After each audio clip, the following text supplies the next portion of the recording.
പിതാവിൻ്റെയും പുത്രൻ്റെയും പരിശുദ്ധാത്മാവിൻ്റെയും നാമത്തിൽ ആമേൻ. എൻ്റെ പ്രിയപ്പെട്ടവരെ, ഇന്ന് ഫെബ്രുവരി 20 വ്യാഴാഴ്ച നമുക്കൊരുമിച്ച് പ്രാർത്ഥിക്കാം.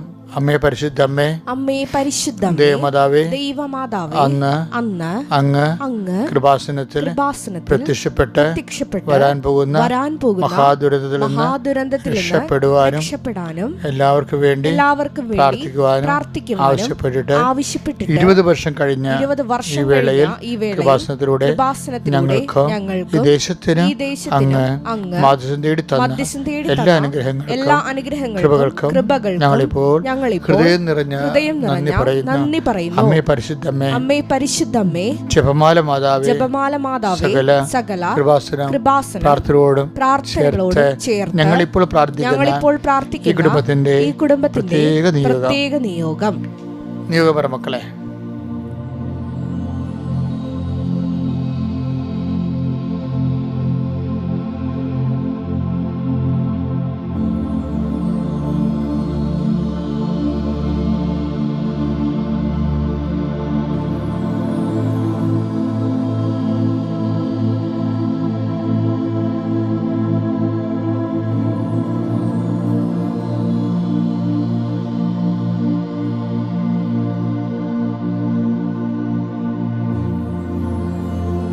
അമ്മയുടെ പ്രത്യക്ഷീകരണത്തിന്റെ ഈ ദ്വാദശകവേളയിൽ ഞങ്ങൾക്ക് സാധിച്ചു തരുവാൻ കനിയണമേ. വിശ്വാസ പ്രമാണം.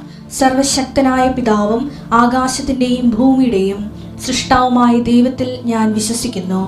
അവിടുത്തെ ഏകപുത്രനും ഞങ്ങളുടെ കർത്താവുമായ ഈശോമിശിഹായിലും ഞാൻ വിശ്വസിക്കുന്നു. ഈ പുത്രൻ പരിശുദ്ധാത്മാവിനാൽ ഗർഭസ്ഥനായി കന്യകാമറിയത്തിൽ നിന്ന് പിറന്ന് പൊന്തിയോസ് പീലാത്തോസിന്റെ കാലത്ത് പീഡകൾ സഹിച്ച് കുരിശിൽ തറയ്ക്കപ്പെട്ട് മരിച്ച് അടക്കപ്പെട്ട് പാതാളങ്ങളിൽ ഇറങ്ങി മരിച്ചവരുടെ ഇടയിൽ നിന്ന് 3-ാം നാൾ ഉയർത്ത് സ്വർഗത്തിലേക്ക് എഴുന്നള്ളി സർവശക്തിയുള്ള പിതാവായ ദൈവത്തിന്റെ വലതുഭാഗത്തിരിക്കുന്നു.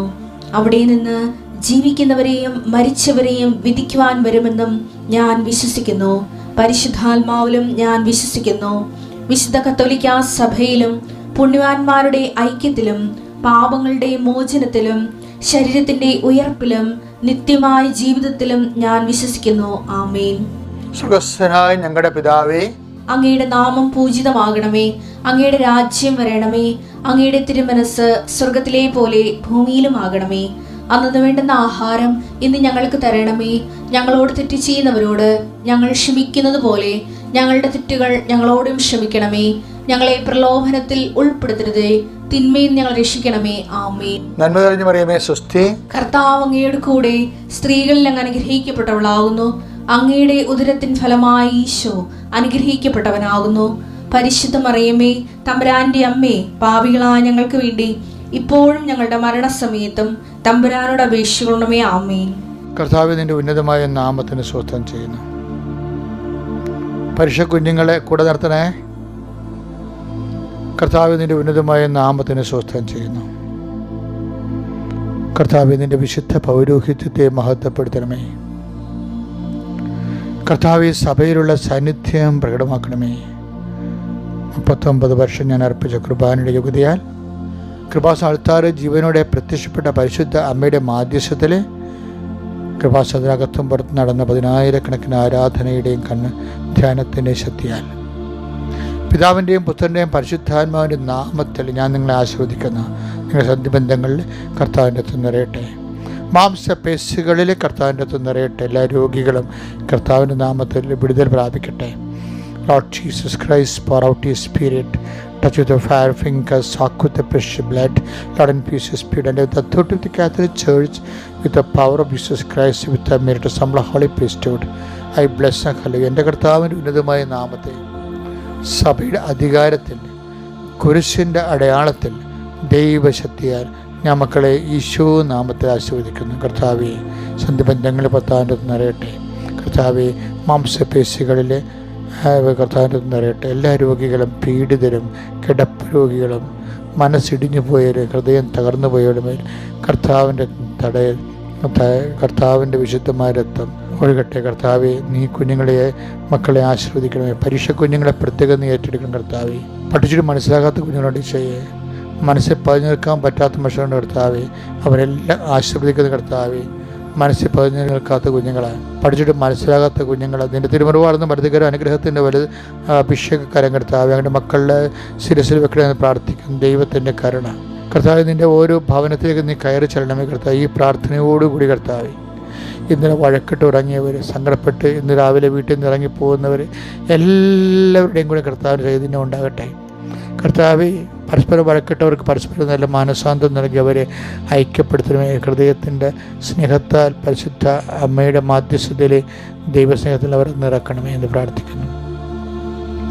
എൻ്റെ കർത്താവിൻ്റെ ഉന്നതമായ നാമത്തെ സഭയുടെ അധികാരത്തിൽ കുരിശടയാളത്തിൽ കർത്താവ്, നിങ്ങളുടെ ജോലി, വീട്, വിവാഹം, താമസം, യാത്ര, സംരംഭങ്ങൾ, സംസാരങ്ങൾ, ഉദ്യോഗങ്ങൾ, അങ്ങനെയുള്ള എല്ലാ വിഷയങ്ങളെയും കർത്താവ് ആശീർവദിക്കട്ടെ. കർത്താവിൻ്റെ ശക്തിയിലേക്ക് ആവശ്യിക്കട്ടെ. കർത്താവിൻ്റെ ശക്തിയിലേക്ക് ആവശ്യിക്കട്ടെ. ഇന്ന് ആശുപത്രി പോകുന്നവർ, ഇന്ന് ടെസ്റ്റിന് പോകുന്നവർ, ഇന്ന് ബ്ലഡ് ടെസ്റ്റ് റിസൾട്ട് എടുക്കാൻ പോകുന്നവർ, ഇന്ന് പരീക്ഷയുടെ റിസൾട്ട് നോക്കാൻ പോകുന്നവർ, ഇന്ന് റിസൾട്ട് പ്രതീക്ഷിക്കുന്നവർ, കർത്താവ് ആർക്കും സങ്കടമില്ലാതെ ഈ പ്രാർത്ഥനയുടെ ശക്തിയാൽ എല്ലാവർക്കും സ്വസ്ഥതയും സമാധാനം കിട്ടി അവർക്ക് മേൽഗതി കിട്ടിയതായിട്ട് കർത്താവെ, അവർ അങ്ങയുടെ നാമത്തെ സന്തോഷിക്കാൻ ഇടയാക്കണമേ കർത്താവ്. നിൻ്റെ നാമത്തെ മഹത്വപ്പെടുത്താൻ ഇടയാക്കണമേ. എൻ്റെ കർത്താവിനുമായ നാമത്തിൽ സഭയുടെ അധികാരത്തിൽ കുരിശിൻ്റെ അടയാളത്തിൽ ദൈവശക്തിയാൽ ഈശോ നാമത്തെ അനുഗ്രഹിക്കപ്പെടട്ടെ. നമ്മളെ പ്രാർത്ഥിക്കുന്നവരെ readymade instant breakfast ready to eat എന്നും പറഞ്ഞ് നമ്മളുടെ ഈ ഫാസ്റ്റ് ഫുഡ് പോലെ ദൈവതിരുസന്നിധിയിൽ നിന്ന് അനുഗ്രഹം ചില സമയത്ത് പ്രതീക്ഷിക്കരുത്. എന്താ കാര്യം വെച്ച് കഴിഞ്ഞാൽ, പ്രാർത്ഥനയുടെ ഉത്തരങ്ങളിലുള്ള മൗനങ്ങൾ നമ്മൾ ശ്രദ്ധിക്കണം.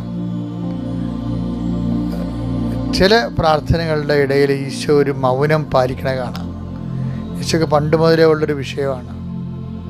അതിൻ്റെ സമയമായില്ല എന്നുണ്ടെങ്കിൽ കർത്താവ് മൗനം പാലിക്കും. കാനായിലെ കല്യാണത്തിലും അങ്ങനെ ഈശോ മൗനം പാലിച്ചായിരുന്നേ. അവർക്ക് വീഞ്ഞില്ല എന്ന് അമ്മ പറയുമ്പോൾ 2:3 യോഹന്നാൻ്റെ സുവിശേഷം, അവർക്ക് വീഞ്ഞില്ലെന്ന് പറയുമ്പോൾ ഈശോ പറഞ്ഞു, എനിക്കും നിനക്കും എന്ത്, എൻ്റെ സമയം ഇനി സമാഗതമായില്ലല്ലോ എന്ന് പറഞ്ഞിട്ട് പിന്നെ എന്താണ്, മൗനമാണ്. നെഗറ്റീവാണത്. ആ അമ്മയുടെ ആപ്ലിക്കേഷൻ നെഗറ്റീവ് അടിച്ചതിന് ശേഷം അത് മൗനമാണ്. പിന്നെ ഈ മൗനത്തിൻ്റെ ഗ്യാപ്പാണ് അമ്മയുടെ സ്പേസ് ആയിട്ട് എടുക്കുന്നത്. മൗനത്തിൻ്റെ ഗ്യാപ്പില്ലേ, ഈശോയുടെ മൗനത്തിൻ്റെ ഗ്യാപ്പ്, അത് നെഗറ്റീവ് സൈലൻസാണ്. അതിൻ്റെ ഗ്യാപ്പ് അമ്മയുടെ സ്പേസായിട്ട് എടുക്കും. അതുകൊണ്ടാണ് ആ സ്പേസിൽ എന്ത് കോൺവെർസേഷൻ നടക്കണമെന്ന് ബൈബിൾ പറയത്തില്ല. പക്ഷെ നമ്മൾ കാണുന്നത് പിന്നീട് കലവക്കാരെല്ലാം ഈ വീഞ്ഞ് ഭരണികളിൽ വെള്ളം നിറക്കാൻ ഈശോ പറയുന്നതാണ്. അത് നമ്മൾ യോജിക്കണില്ല. എനിക്ക് നിനക്ക് എന്ത്, എൻ്റെ സമയം ഇനി സമാധാനമായിട്ടില്ലെന്ന് പറഞ്ഞാൽ അതുകൊണ്ട് നടക്കത്തില്ലെന്ന് അവരത് മാർജിനിട്ട് സംസാരിക്കുകയല്ലേ. അപ്പം പിന്നെ മൗനമാണുള്ളത്.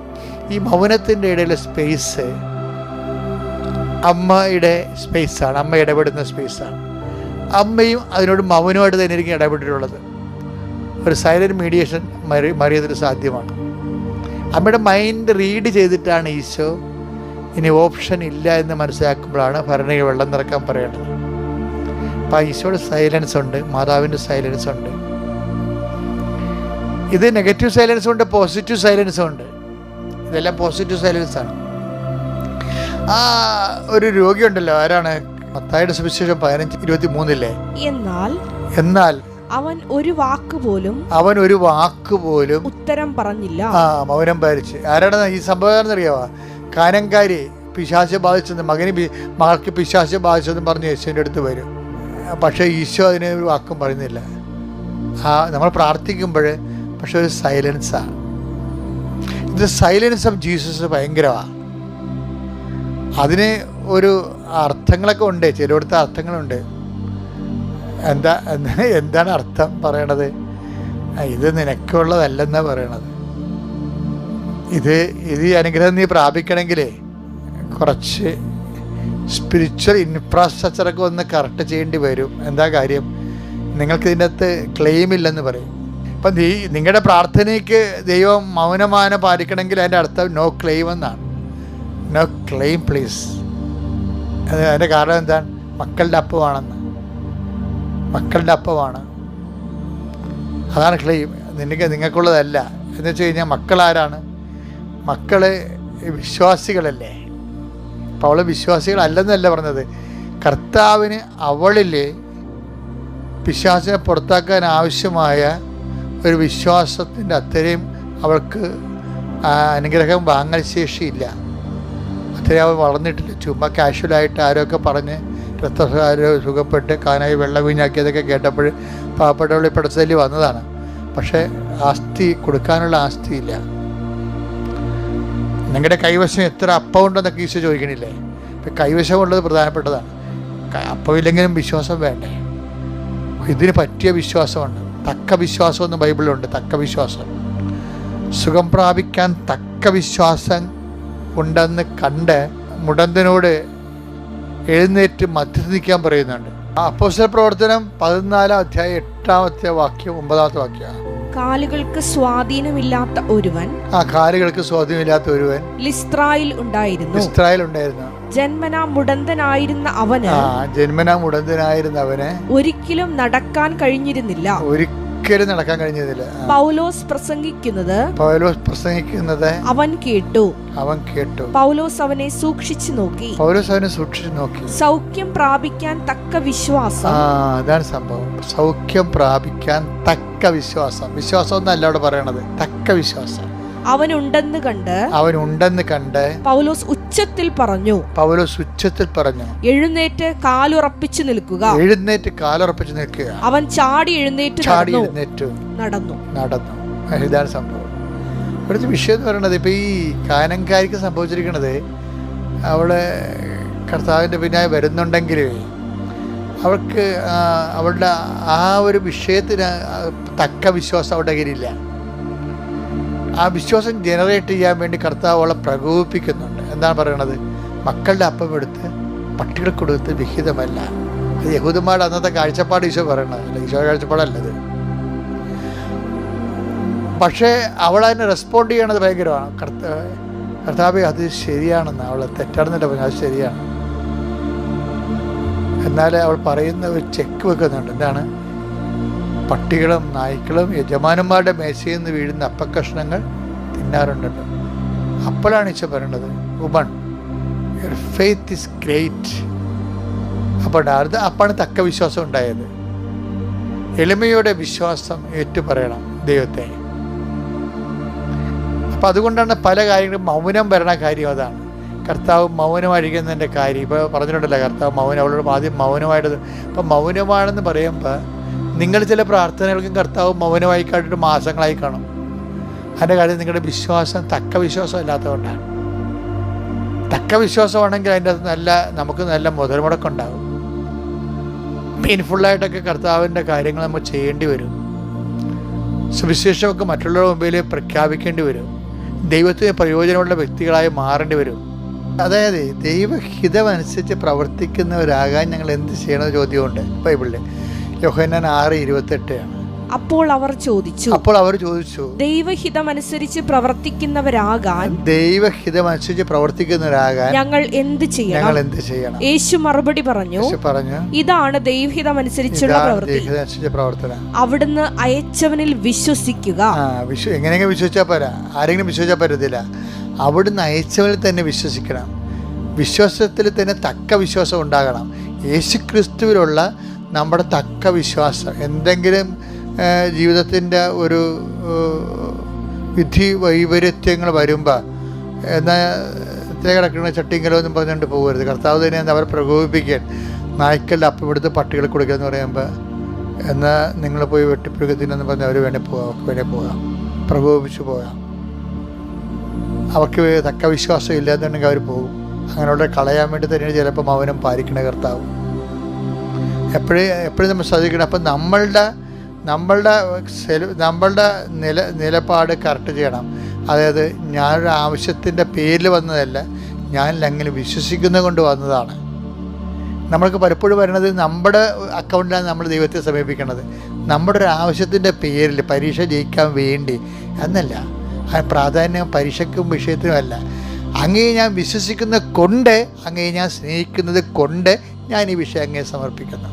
അപ്പോൾ ഒരു ചെറിയ പാരഡൈം ഷിഫ്റ്റ് ഉണ്ട്, അല്ലെങ്കിൽ യു ടേൺ എടുക്കേണ്ടി വരും. അത് വെച്ചാൽ വിഷയത്തിനല്ല പ്രാധാന്യം, മറിച്ച് ദൈവത്തിനായിരിക്കണം പ്രാധാന്യം. അങ്ങനെ ഇത് നിങ്ങളുടെ പ്രാർത്ഥന റീമോൾഡ് ചെയ്യണം, റീസ്ട്രക്ചർ ചെയ്യണം. അപ്പോൾ കർത്താവ് സംസാരിക്കാൻ തുടങ്ങും. നിങ്ങളോടും കർത്താവ് സംസാരിക്കാൻ തുടങ്ങാൻ പറ്റുന്ന രീതിയിൽ നിങ്ങൾ ആധ്യാത്മികമായിട്ട് വളരട്ടെ. പിതാവിൻ്റെയും പുത്രൻ്റെയും പരിശുദ്ധാത്മാവിൻ്റെയും നാമത്തിൽ.